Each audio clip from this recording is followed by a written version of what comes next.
சான்றோர் சிந்தனை.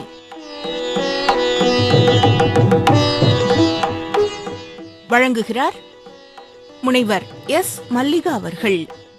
கல்வி கரையில கற்பவர் நாள் சில, மெல்ல நினைப்பின் பிணிபல தெல்லிதின் ஆராய்ந்து அமைவுடைய கற்பவே நீர் ஒளிய பாலுன் குறுகில் தெரிந்து என்பது நாலடியார் பாடல்.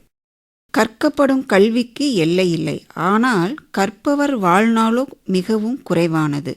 ஆராய்ந்து பார்த்தோமானால் நோய்களால் வீணாகும் நாட்களும் உண்டு. எனவே தெளிய விசாரித்து நன்னெறிக்கு உதவும் கல்வியை கற்க வேண்டும். அஃது எப்படி எனில், தண்ணீரை ஒழித்து பால் உண்ணும் அன்னம்போல் என்று கூறுகின்றது நாலடியார். நாலடியார் குறிப்பிடும் கரையில்லாத கல்வி என்பன காவியம், நாடகம், நிறுத்தம், கீதம், வாச்சியம், சிப்பியம், சிற்ப சாத்திரம், அலங்கார இலக்கணம், தர்க்க சாத்திரம் போன்ற 64 கலைகளைப் பற்றி குறிக்கும் கல்வியாகும். இதில் ஒன்றை தேர்ந்தெடுத்து கற்று தெளிந்து நாட்டுக்கு உபயோகமாக வாழ்வதும் இக்கல்வியின் பயனாகும். இந்த கல்வியால் கற்றவர்களுக்கும் இன்பம், அதை கேட்பவர்களுக்கும் அதனால் பயன் அடைபவர்களுக்கும் இன்பம். எடுத்துக்காட்டாக, மருத்துவம் கற்றவர் மருத்துவக் கலைக்கு தன்னை முழுமையாக அர்ப்பணிப்பு செய்யும் பொழுது அது சமுதாயத்திற்கு பயனுள்ளதாகவும் அமைகிறது. மரிப்பறியாது வந்து உள்ளம் புகுந்தான், கரிப்பறியா மிகும் கல்வி கற்றேனே என்று திருமந்திரம் குறிப்பிடுகிறது. அதாவது, உவர்த்தல் இல்லாத மிகுந்த யான நூல்களை கற்றேன், அதனால் தடையின்றி என் உள்ளத்தில் இறைவன் வந்து அமர்ந்து கொண்டான் என்று திருமூலர் குறிப்பிடுகிறார்.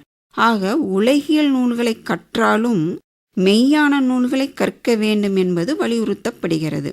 உலகியல் கல்வி மட்டும் கற்றவர்கள் மெய்ஞானத்திலிருந்து, அதாவது இறை உணர்வு கல்வியிலிருந்து விலகிச் செல்கின்றனர். ஞான நூல்களை படித்து வாழ்க்கையில் உயர்ந்த நிலைக்கு செல்ல வேண்டும். மயக்கந்தரும் சிறுமையான நூல்களை படிப்பதால் இருக்கின்ற நற்பண்புகளும் கெட்டு வாழ்வில் வீழ்ச்சி ஏற்படும். மேலும் உணவுப் பொருளை காவல் காப்பவர் கையில் கோல் இருந்தால் அதை உண்ணுவதற்கு வரும் பறவைகள் அருகில் நெருங்காம பயப்படுவது போல், நல்ல நூல்களை கற்ற அறிவுடையோர் பக்கம் தீமையும் துன்பமும் அணுகாது. இதை அறியாது மக்கள் அறியாமையால் மயங்குகின்றார்களே என்ற இம்மந்திரம் மெய்யான கல்வியின் மேன்மையை நமக்கு எடுத்துரைக்கின்றது. எனவேதான் திருக்குறள், கற்றதனால் ஆய பயன் என்கொல் வாளறிவன் நற்றால் தொழார் எனின் என்று கூறும். நம் அறிவில் தெளிவும் மனப்பக்குவமும் நற்குணமும் கொடுக்கக்கூடிய நல்ல நூல்களை கற்பதால் இறைவன் நமக்கு துணையாக வருவான். மலரோடு சேர்ந்து வரும் மனம்போல் தூய்மையான யான மொழிகளோடு இறைவனே குருவாக வந்து நம்மை வழி நடத்துவான். ஆகவே நமக்கு சிறந்த வாழ்க்கை துணையாக நம் இறுதி காலம் வரையில் வருவது மெய்யான கல்வியே ஆகும் என்று, துணையதுவாய் வரும் நற்சோதி, துணையதுவாய் வரும் நற்சொல்லாம், துணையதுவாய் வரும் நற்கந்தம், துணையதுவாய் வரும் தூய நற்கல்வியே என்று திருமந்திரம் உறுதிபட கூறுகின்றது. மெய்யான கல்விதான் ஒருவரை யான நிலைக்கு கொண்டு செல்லும். கலைகள் ஒருவரை உயர்ந்த யான நிலைக்கு கொண்டு செல்லாதா என்றால், கலைக்கல்வியும் ஒருவரை ஞானம் அடையச் செய்யும். எப்பொழுது என்றால், கற்ற கலையை இறைவனிடம் அர்ப்பணிக்கும் பொழுதுதான். இந்த பக்குவம் மெய்யான நூல்களை கற்காமல் வராது என்பதை நாம் அறிந்து கொள்ள வேண்டும். இல்லாவிட்டால் ஆணவம்தான் வரும்.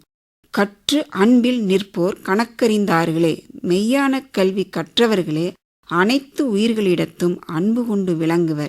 இவர்களே வாழ்க்கையின் உண்மை பொருளை அறிந்தவர்கள் என்று திருமந்திரம் உண்மை கல்வியின் சிறப்பை எடுத்துக் கூறுகிறது. சான்றோர் சிந்தனை.